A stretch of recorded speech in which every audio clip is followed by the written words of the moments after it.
Hi YouTube, it's George with the Cross Country Mission. How's everyone doing today? I certainly hope you're doing well.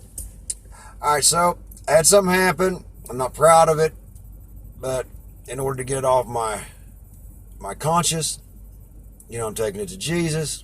Figure I might as well tell you too, because this is how he works. Say for example, you're following somebody through the hallway at work, right? It's a big long hallway. Maybe it's a big company, right? They drop this pen on the ground, right? It's a really nice pen. You've seen this pen a couple or three times. You're like, gosh, nobody's going to know if I pick this pen up.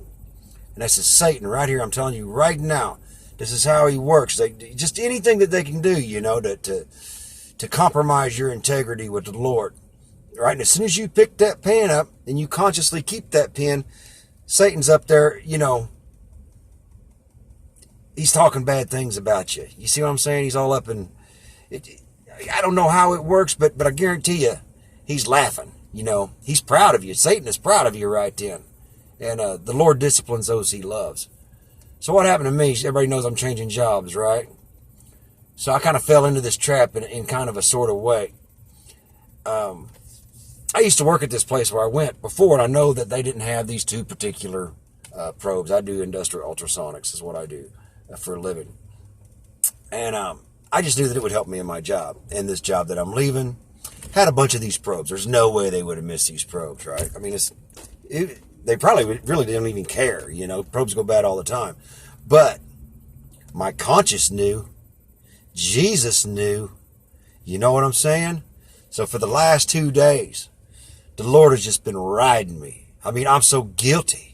I can't even function.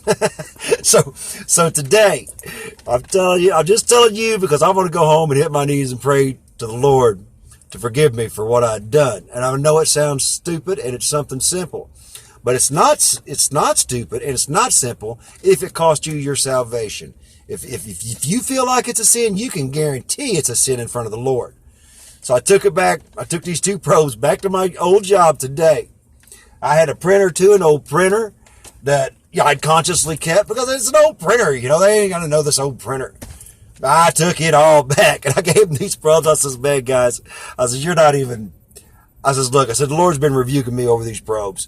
I says, I'd looked at them, I had a few items that I'd had, and I was going to keep them. I says, but Jesus, he's been. I can't do it.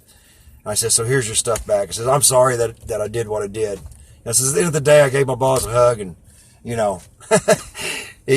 like, well, I don't even think he believed that I was doing what I was doing. And I know that one of my bosses, he's looking at it, he's like, well, you probably could have kept them. Well, no, I couldn't have. But anyways, don't fall into that trap. Even something so small, if you see a pin on the ground, you know who it belongs to, give it back to them. If somebody drops their wallet, do the right thing.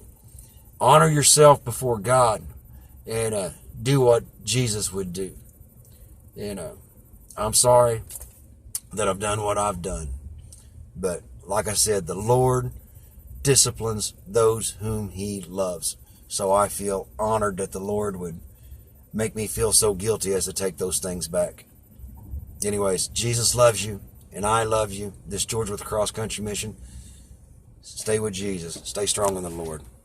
Bye-bye.